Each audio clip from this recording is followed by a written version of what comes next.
Welcome to the Slop Temple. We pray this video helps. In this video, I will show how to make yakhni gravy, only ways. Start by toasting whole spices and simmering bones or meat gently to create a clear, fragrant stock.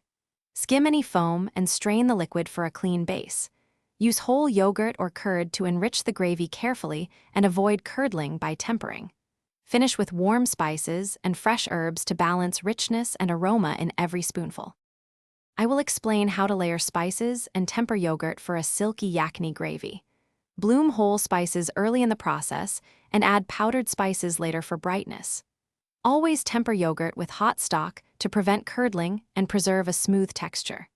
Finish the gravy with ghee and a quick temper of cumin or nigella seeds for that warming, homey aroma that makes yakhni distinct and comforting.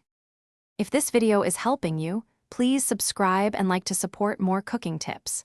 Quick recommendation: these leak-proof containers make meal prep easy and keep your yakhni gravy safe from spills when you carry lunches or store leftovers. I love how they seal tightly and stack neatly in the fridge, saving time after cooking. Check the description for the link and other deals. Now let's get back to the video.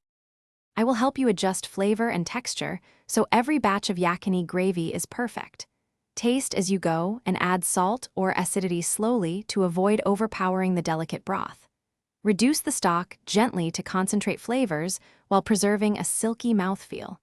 If the gravy feels heavy, a small splash of lemon juice will lift it without changing the character. Finish with fresh herbs for brightness and aroma. Thanks for watching. Consider subscribing if we helped you.